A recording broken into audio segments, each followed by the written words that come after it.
and if it's something we've said before, then that's fine, we can cover it again. It's not sometimes when it's a new concept, it doesn't hurt to say it 2 or 3 times, because it's helps to get familiar with it then, really. So well, I'm going to record the session now. Okay, so I've got it recording, don't worry. Oh, you've started the recording, have you? Okay, fine, lovely. Right, okay, so Karen, tell us, how long have you been a dog trainer? Well, probably since I was about 4. We had a dog since I was 4, and although she was a family dog, she was mostly just my constant companion, and came everywhere with me. So I wasn't actually for any formal dog training, but basically she just used to walk beside me, sit and wait at the side of the road, not when I was 4, but as I was older. And then the next dog I got at home, as soon as I was able to drive, I started going to dog training classes, and I used to go to little exemption dog shows.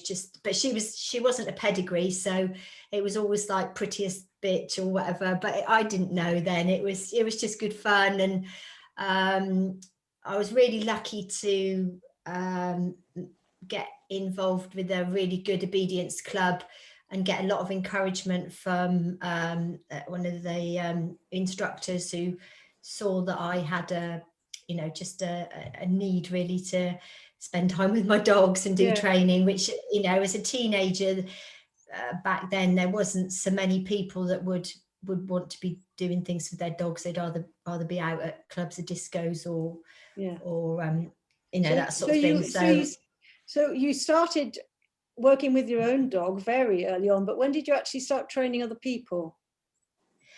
So within that class, then I would help out training the others. So probably from when I was about 17, 18, I would help out in the earlier classes with him, and he wanted to. It didn't work out, but he was gonna pay for me to go on a course and stuff like that. But then I went off got involved in other things, and I just kept on just that one class, but I didn't do dog training for a living. I got a job elsewhere. So then you got into agility and so it's quite interesting, because recently one of our dogs something about him isn't just going to work for agility. He needs more quieter conditions, and so I started finding out about working trials for him, and I came across teaching him to retrieve, and I realized that the reason I didn't end up carrying on doing obedience, it reminded me that I couldn't very easily at that time teach my dog to retrieve. She would always just come and present and drop it, and I couldn't encourage her to hold it. So that not being able to teach my dog to retrieve kind of put me in the direction of agility, which was a lot easier. You didn't have to do that instead of obedience. So my life could have been so different if that dog had retrieved. So I've had a lot of fun just I can now have taught all my dogs to retrieve over lockdown, a proper retrieve, even the little terrier. Although she's got to be in the right frame of mind. Mostly she'll go, nah, it's mine, I'm not playing the game. But if she knows I'm doing it as a training thing, then she will come back and sit in front of me with it and be good. But so yes, life would have been so different for me had I learned to retrieve. But yes, I got into agility.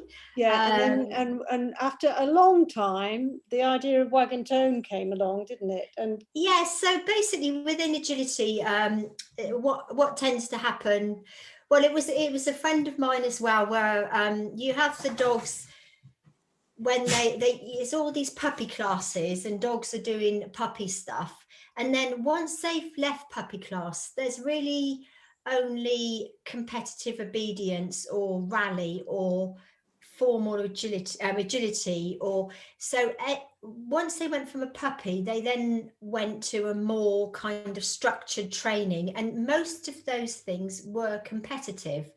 So whether you, as a person, you weren't necessarily competitive, or maybe your lifestyle was not allowing you to go out and compete in the weekends, so you'd only have the weeks to do.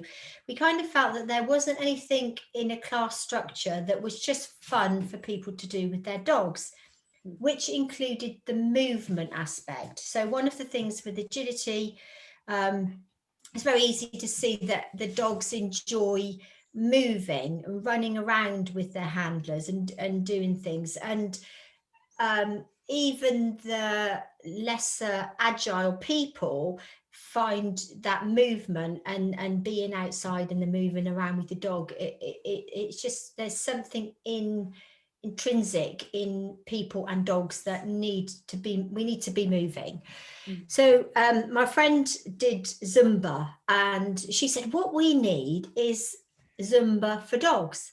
And we just played around with it and talked about some words, and we came up with wag and tone, because you're toning, keeping toned, and the dog's going to wag their tail because they're happy. And then we wanted to do it thoroughly. So at that time, when I was doing agility as well, it was getting more and more understood that if your dog is physically fit and you're physically toned, you're less likely to have injury. So if the dog's just always going flat out to do agility, then they are using a different muscle group to what they would do that strengthens them. So dogs need to also do repetitive things like just basic sit to stand. A dog that has got strength in doing that slowly is less likely to be injured if they slip on wet grass, for example, or when they land, if they slip. If they've got stronger muscles, there are proper names for them, but I'm not a physio, so I'm not very good at but all the concept names. is, the concept is so important, isn't it? And I mean, it's always, to me, something I'm very keen on, particularly around, I've had 2 dogs with back problems, and not any injury during agility, but one had an accident actually with hit a car, and another hurt herself jumping awkwardly in the woods. But so when you have a dog with back injuries, it makes you very aware of keeping the back muscle strong, doesn't it? To support the spine in any future activity. And so that's really one of the things that's so important for our dogs if we're trying to get them to do anything. Is, oh, look at this one, honestly, wouldn't believe she was an agility dog, would you? The other thing, Vivienne, is that I'm sure you're very diligent, but sometimes if they do get physio exercises, or even if we get given physio exercises, they're not, even if we know we've got to do them, there isn't always a motivation or enjoyment in doing them. Whereas if you stick the music on and you do a warm up and you can get lost in it. So one of the things I found very interesting, and then I noticed it more and more, is one of the exercises that's very easy to do at home, and it's also very entertaining. People seem to think it's a funny exercise, but doing a sit-up. So if you did a sit-up with your dog, then I don't particularly like sit-ups, but you're going to ask me to demonstrate that now, aren't you? I shouldn't have mentioned that one. I can just tell by the look in your face. Would you like to? I can do. Put a video, because we've got some pre-recorded videos. The sit-ups. I don't think we didn't. We've got in the ebook. We've got the sit-up, but so the dog that's there, Chic. She wasn't my Wag and Tone dog. So Rhyme, my Wag and Tone dog, he, similarly to your dog, he had an injury, which meant that agility. He had to be very fit, strong, strengthened in various age. In order to make sure that he could do agility safely. And he used to love doing Wag and Tone. He was my demo dog. So as I went around the class, I would demo one workstation and show it And then by the time when I'd finished and asked for any questions, he'd go and sit ready for the next one to do it. And he was really a star of Wag Tone. He adored it. But Chic is my young dog, and she hasn't done a Wag Tone class or a demonstration. We did have a little go with her yesterday, but if I show you, so this is an example of an exercise that it's not much fun. I don't know whether you'll be able to see it, but it's not really much fun without your dog. But if you do, so if you sit, so to make sure I've given myself enough room. So if you, as you go back, if down, good. And then when you come forward and you give the dog a treat there, the act of giving a treat seems to help. Sit down. Good. There you go. Very good. Okay. Yeah. So I wouldn't really like to do a lot of sit-ups, but when you do it with your dog, for some reason it just seems to happen a lot easier. Yeah, so it's more fun, isn't it? Movement, yeah, it's a lot more fun, because teamwork's always more fun than doing something on your own, isn't it? So yeah, and for her, you could see she was doing sit to down, because of the position I was in, it was keeping her body straight. Yes. What you can see is if they do 2 or 3, they might then not want to do it, or they'll lie slightly to the side, and that shows you that then their muscles aren't strong enough, that they're getting tired. And as you do it more and more, then the dogs will strengthen up and they'll be able to do more repetitions. So it's you can very quickly see how it strengthens your dog, but it just makes it a bit more fun. Shall we show a video? Of that? There was a mat to mat exercise, wasn't there? Do you want to give a quick description of that, and then we'll show the video? Yeah, so a really basic one in a class, it's really good for movement and coordination, is we called it mat to mat. Basically just taking some move to the side and back again, and then the dog has a mat that it can target to. So then that gives you lots of different options when you then make that in a classroom environment. Different people would have different requirements. So some people might want to send their dog away in front of them to a mat. So that would help develop your verbal go on commands. Some people would want the dog to do a bow when you got to the mat. So for example, with Ryan, one of the things I would do is when I get to the mat, I would do a squat. So we all know that they're really one of the key exercises that everybody likes you to do when you're getting fit now for running and things is squatting. And it's also really good for your own back to squat rather than bend down. But a squat when you get to the mat, and get your dog to do what I call a bow, which is the front end down and the back end up. And then go across, so you move in and you're just holding the bow for a little while and then moving across again. You can also get the dog to do lefts or rights on the mat. So there's a lot of options within that, but the basic one is just that fun of moving to a mat to get a treat and then going back to another mat for a treat. Okay, and it works really well if you do 4 steps and it goes in time with the music. Yes. We haven't got any music on the clip, because we thought that would be just confusing, but let's just show the video of the mat to mat. I've got my assistant here organising that. Okay, mat to mat. The idea with mat to mat is that we are going to go sideways across to the other mat and encourage the dog to come with us. Do you go across in 4 strides? So it's 1, 2, 3, 4. And then squat down and drop a treat, which encourages the dogs to go. As the dog's eating that treat, you go across and you squat down and give another treat. That's a very basic mat to mat. And then there are different things we can do to work more on that. So with the dog, you might ask the dog when they're there to do a bow. And go across again, cheeky. Or we might ask the dog to do a spin. Go across. And we might ask the dog to spin the other way. So those are one of the things that you can do to enhance it for the dog.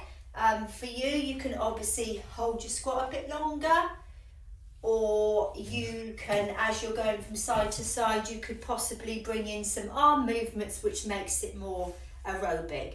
There's loads of varieties that you can put in, but that's just a few of the basics. Okay.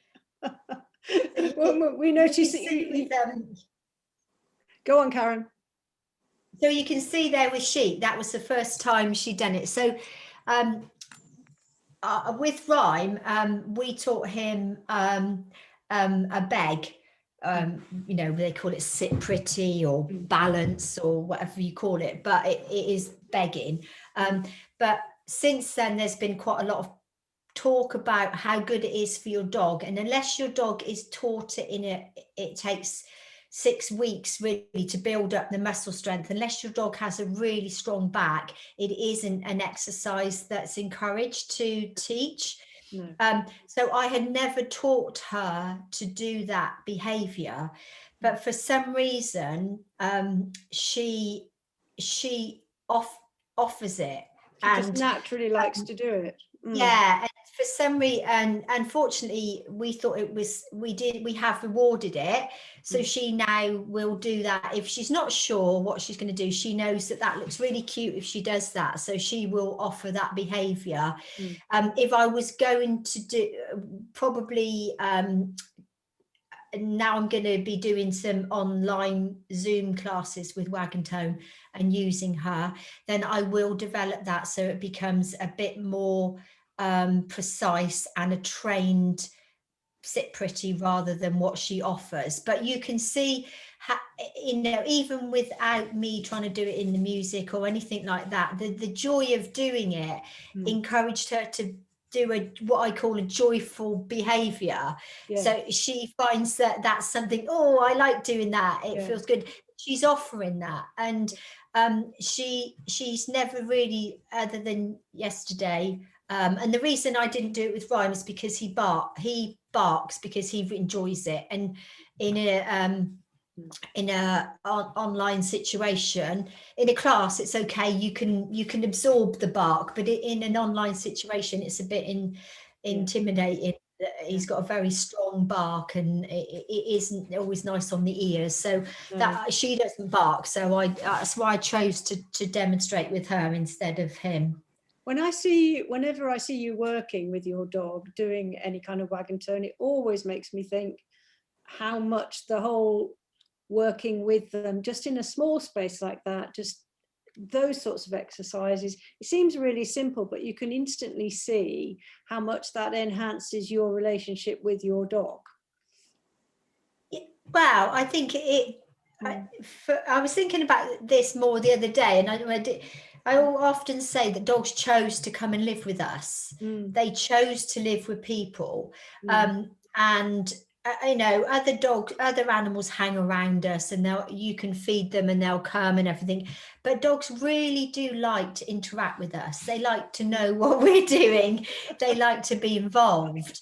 And so it's really nice to use that relationship to help you enjoy exercise. It isn't, you know, some people do really enjoy exercise, and that's down to them really, but I was never one of those person. At school I got my rounders colours, but that was mostly because I was the only person who could throw overarm, and that was because I had a dog I used to throw a ball for. So I was the only one who could throw with any proficiency, so I was like out on a deep fielder, and I had a good precise throw to the back, the base, and we were quite a mean team, but that was only because I had a dog. It wasn't because I was any good at sport. Have you got any thoughts about different types of dogs that like to do Wag Tone, or if there are any bits of any tips that you need for different breeds or different sizes, or do you find that pretty much all sizes of dogs and breeds of dogs like to do this kind of thing? Yeah, I think one of the things is as I said, even with the mat to mat, there's so much variety in what you can do and what you can ask the dog to do within the concept. You can fit it to yourself. When we did it as a class, so when I developed it where I lived, I had most of my market was agility people, or I had a couple of people who that bought dog food from us because we sold dog food at that time, that came, and there was a big difference in what those dogs could do. So one dog in particular, it took it 6 weeks to even volunteer to put its front feet on a step. So we had a step up, like you do in gym when you do step up.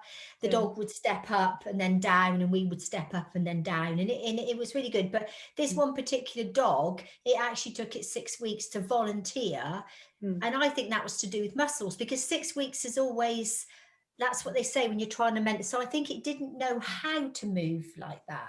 So it took it that long to do it. And then in between whilst we were letting the so when you're in the class environment, when your dog wouldn't, the handler would get the dog to put their feet in, off, try and get their feet on, and then let the dog rest for a minute, and she would do the step in to get her exercise, and then she'd stop to get her breath back and get and encourage the dog, and it was near enough, as I said, the 6th week the dog volunteered it on its own, and so that was really interesting to see. When I moved here, I wasn't necessarily in the agility circuit, and I went to a local hall, and all the people that were interested were pet dog people that weren't doing any kind of dog training at all. And for whatever reason, they were intrigued by Wag Tone. So 3 of them lived in the village, so it's probably they just interested because it was just up the road and they wanted to go. And one was my neighbour. But in that class, I had my neighbour had French bulldog Teddy. He'd never done anything. She'd never done any dog training. Had dogs all her life, but not done any formal dog training. Then we had Pims, who is at Airedale, and I don't know if you know Airedales, but they're quite stiff, aren't they? Yeah, they're like those ones that kids push around, and they look like that in real life. And Pims was a yard dog at the equestrian centre, so she was very used to being in control of her environment. So she'd come into the hall and feel like she needed to tell the other dogs what to do, but after the warm-up, you would see she was relaxed. She didn't worry about the other dogs.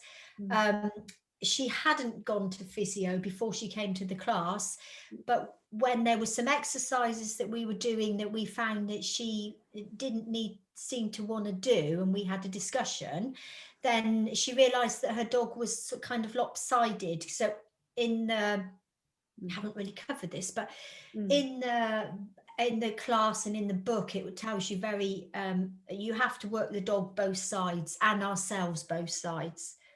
I can come back to that later. But it's interesting, isn't it? Because basically you can get dogs to move in a way that they might never have moved before, and that gets them to use muscles that they've never used before. And you see things then that you weren't aware of. And so Pims, as a result of it, then went to physio, and so she's it got her understanding more about how her dog moves, and she was a little bit Bindi was a little bit annoyed with herself because that's what she does. She did work with getting horses fit, so she said, oh, I'm really a bit put out that I didn't necessarily think about this of my dog. But anyway, so that was Pims, and then we had a lady called Jane, and she'd never had a dog in her life, but her daughter had begged her to get this little Cavalier Spaniel for Christmas. And 18 months later, the girl had found boys, and the dog was Jane's dog. And she'd never done anything. And if you go on our YouTube channel, there's clips on there of Jane with Lily. And Lily never even took treats the first probably 3 or 4 weeks, but she would still copy what Jane did. But then she learned how to take treats, if you get what I mean. Yeah, But so she was instinctively mirroring her handler's and movement. I was thinking, how's she going to get her to do it? Because she won't take treats, but she did. And they used to do their own ad-libbing, and they did some Jane would come up with some quite inventive things. Like there's one thing we do on a gym ball, and obviously because Lily's lower, she couldn't put a paw up on Jane's knee, so she would tap Jane's foot with her foot instead. And so Jane was still doing the balancing and hip hikes on the gym ball, and Lily was doing an exercise as well. So that was quite interesting. So basically you've seen dogs of all kinds of heights and sizes and breeds and experience levels. Yes. Coming to Wag Tone and finding it really interesting and enjoyable. Yeah, well, Bindi and Tash and Teddy, they are two of the people that when I mentioned, because I kind of got very, very busy with agility for a lot of reasons. And so I ended up not being able to continue with the class. But because I was asked to do a bit of Wag Tone, because in lockdown, although we can't do the classroom environment, we can still put music on, we can still do the exercises. A lot of them are adapted we can adapt them for home. But I just said to them, should we do a Zoom? And they were like, yes, please, we need it. So next week on Wednesday, I'm going to do a free Zoom online class where I'm going to play some music in the background. And I don't know how that works with music copyright, but anyway, my friends are going to join in at their end with their dogs, and we'll see how it goes. And but yeah, they were like, oh, we need to do it. Shall we do another exercise? What would you like to do from the videos we've got stored in the I think I've done we talked about the warm-up, but a warm-up really it's just walking about and doing various, like walking on tiptoes or kicking your lifting your knees up. So I think the warm-up is kind of just, as I said, just movement and moving the dog. But I think we also did a clip on arm curls? Yes, let's do that. Yeah, let's see that. So again, don't forget, Chic has this was that video in yesterday was Chic's first time. Right. So this video we're about to see, guys, is the first ever time that this dog has done this particular exercise. Okay.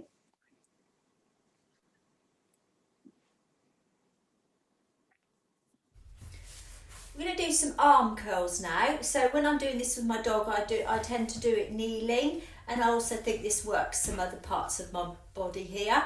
I have got some dumbbells, but if you don't have any dumbbells, you can just use a couple of anything that's got any weight to it, maybe a couple of packets of pasta and a rice or something, but something that, or even some tins, but it's just something so you've got a bit of weight to it. Sit. Good. So for this one, then with your dog, try and work with your dog. So if I bring the arms down, I ask my dog to down. Good. And then when I bring the arms up, I ask her to sit. Down. Sit. Cheeky, sit. Cheeky, sit. Good. So that's how just working with my dog to do a very basic exercise. And what I'm going to have a look at now for you is, if you have a dog that knows how to do tricks, sit, good, and they already know this trick, then you can work like this, Good. And as you can see, it's quite interactive, it's fun, the dog enjoys doing it, and it's something you're doing alongside your dog, mirroring the activity that you do. Cheeky sit, balance. Good, okay. So she's not my original Wag Tone dog. This is the first time she's actually ever done that exercise with me, so you can see how much they enjoy it. I've seen that several times. It still makes me smile. She's so keen, isn't she? Yeah, that's really nice.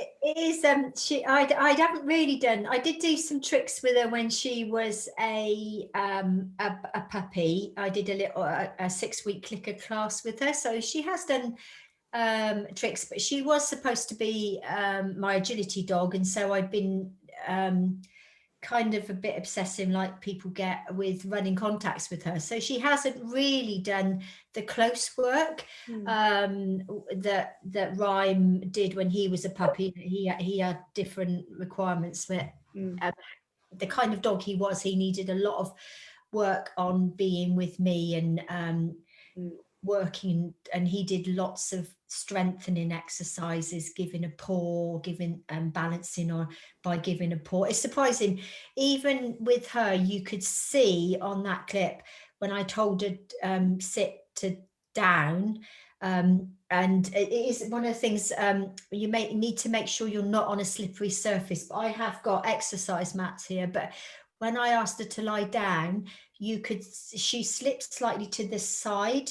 Yeah. And I think she chose to do that. But again, if you're working on them, specifically if you're trying to strengthen them to ensure that when they get old, they don't get aches and pains and things, then I would then, because she would know I'm repeating it, she would lie straight, and then from lying down straight, it's easier to then sit back up again. But for a dog to go from a sit to a stand to a down, or a down to a stand, or any of those movements, they are using kind of muscles in their legs that are useful, that if we can strengthen them, it helps them if they're running about outside and they slip somewhere. Then if those muscles are strong, they're less likely to cause an injury. Absolutely. And likewise, as the dogs get older, the more strength they've got, and definitely even with people, they're talking more and more about the importance of strength.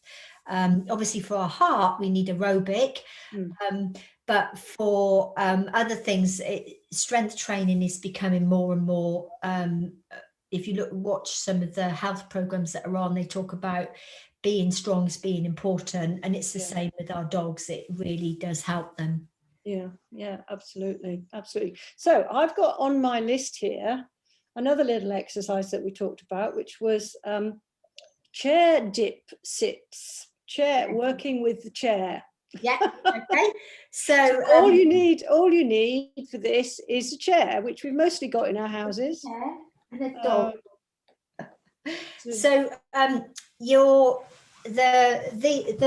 these muscles here are they're quite a big muscle, and so they burn quite a lot of not much.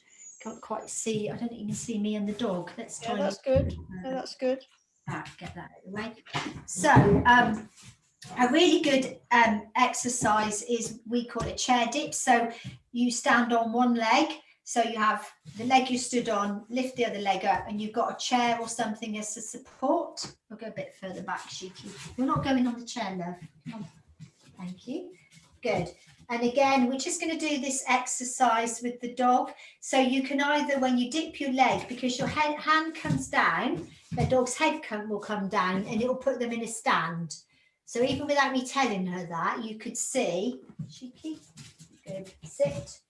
I'm dipping my leg, so dip my leg and my hand comes forward. It encourages the dog in a stand. To do that way so you can see it a bit better. Cheeky, come off the chair. You're such a comedian. I didn't do it with my little terrier because she's a comedian, and now Sheik's decided she wants to join in. Right, good girl, can you sit? So as I dip, my hand goes down. No, we're still not in, we're not in the right place, sorry. Cheeky mug, good girl, ready, hang on, sit, don't be so keen, sit. So my hand comes forward, it gets the dog to sit up, to stand up, sorry, to confuse the issue. So up and then down. I see. Yeah. It's just, it just works with your the movement that you're making, and that really works that muscle. There are some safety things, so when you're doing that, you don't ever lock, kind of what they call lock your knee, so you just keep your knee slightly bent as you come up and down, but that really works those muscles doing that, and you can hold them a little bit longer while you're asking the dog to get into position. But if your dog likes treats, it just naturally puts the dog's head in the right place. And it's as I said, it's a really good muscle to work. Make sure when we finish this conversation, make sure you do that again on the other side, won't you? Oh yes, you're right. So that's a really good point to remind me of that. Thank you. So I did it's a very interesting exercise with Cavaletti. Cavaletti probably is one of the ones that's not going to be very easy to do at home. But in a classroom environment, when we were doing the Cavaletti and the person steps over the Cavaletti the same as the dog, instead of just getting the dogs to do it.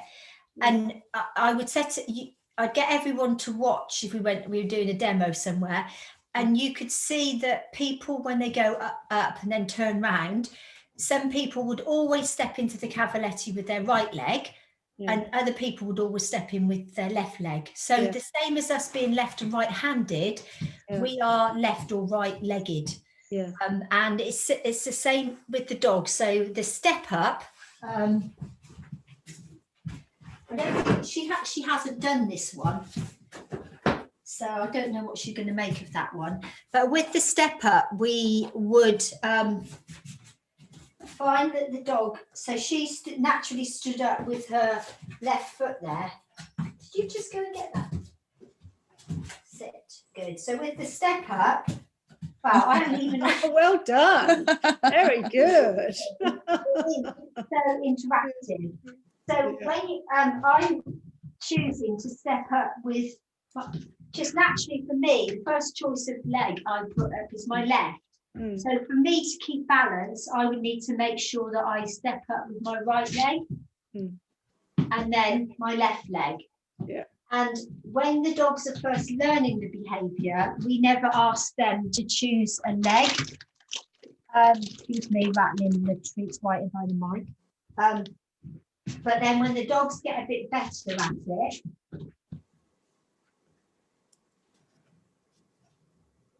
so the dogs get back, then you ask them to put their feet where you've just taken the foot down.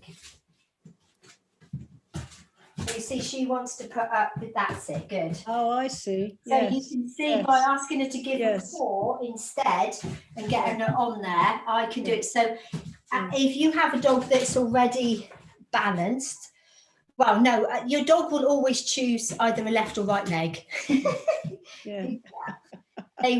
So if you want to ensure that your dog is working equally, then you would then use as a trick, you would get them to put their leg up. So Ryan had got really good at it, and that was one for him, that was really good physio exercise for him, because he'd had something in his lower back, but then also he'd compensated for that by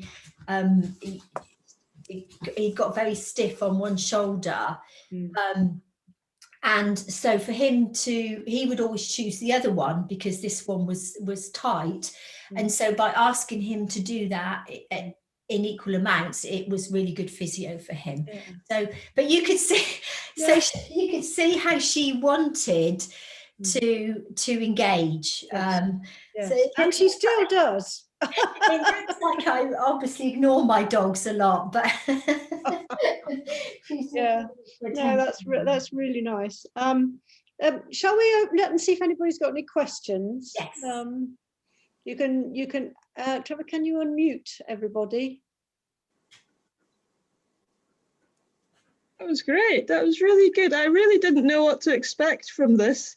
I thought there might be way beyond what, I mean, I don't even do agility, but I do a sort of basic training, a Zoom class with him once a week just now. And it's the basics. It's teaching them to, you know, come into the middle and heel and front paws up and all this kind of thing. And it's just, as you say, to engage with the dog so that I'm not exactly ignoring it all the time, but I'm doing something useful with them. Yeah. But that seems really interesting because I also do a boot camp, and it's all about how it's not a boot camp that you're doing repetitions all the time, but it's more about your joints, your body, your muscles and your movement. So that's the human aspect. And then if I could bring him into it, that would be terrific. So if I could do some of the movements that we use in the boot camp and use him as well, that would encourage me as well as make it better for him.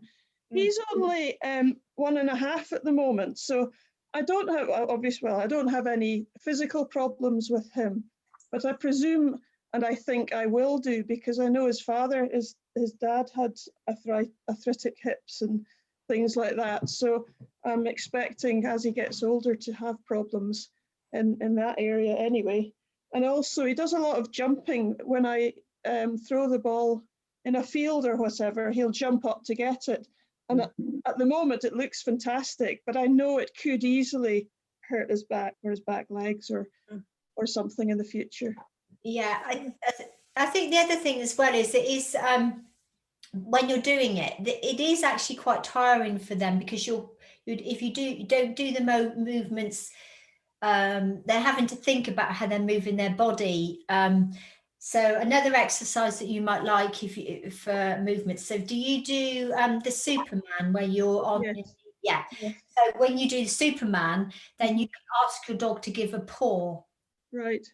They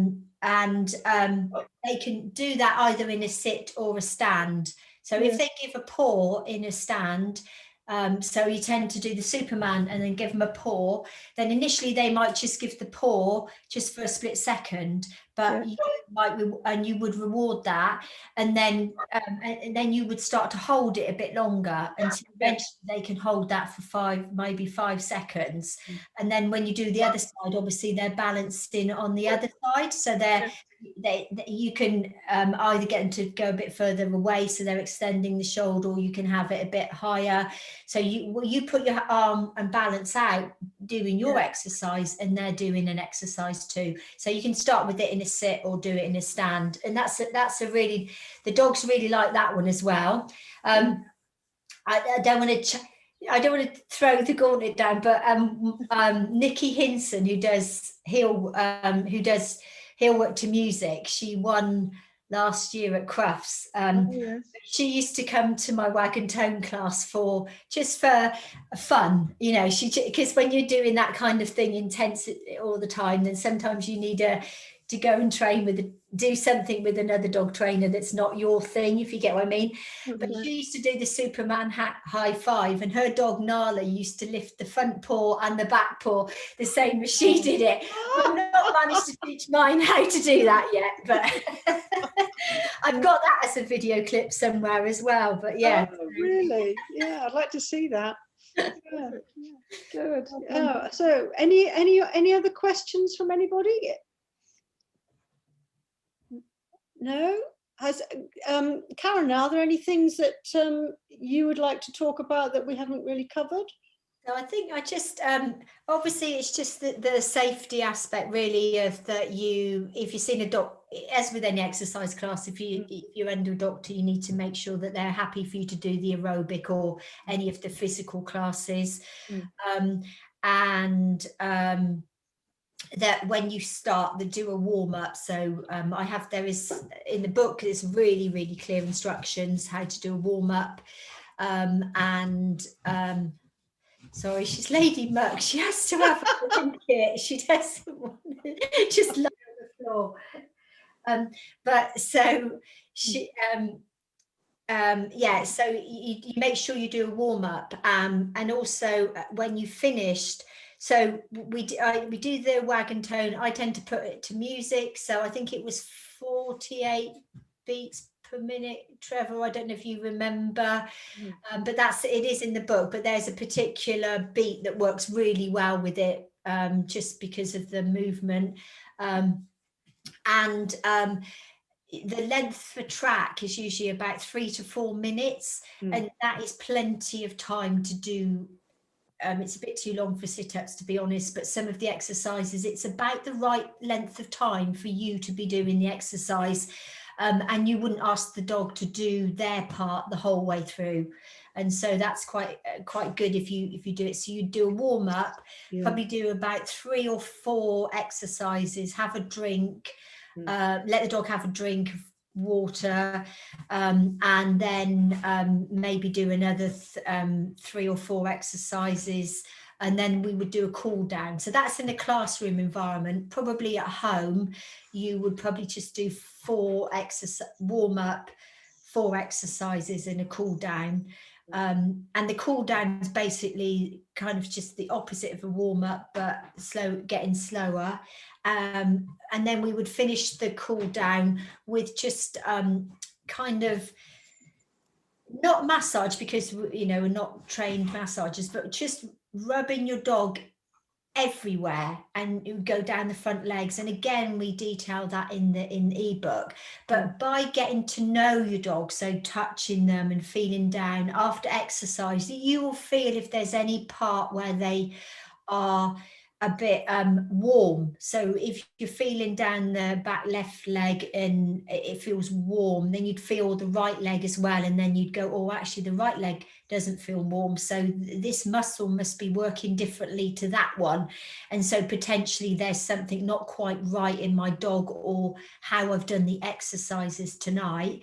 And so it's a really good way to get to understand your dog physically, especially Ely, as you said about you're going out throwing a ball. If you were doing the Wag Tone and the cool down, and you're just feeling down, you felt something warm there, then it would make you just watch a little bit more carefully what's going on. And then if your dog needed to go to the vet, you'll get them there quicker, and the quicker they go to vet or physio, then the quicker they'll recover if they've got any injury. So it's always really good getting to know your dogs. And also we used to go like in between their toes and things like that, and we found the dogs in the class would really love it. They would relax it.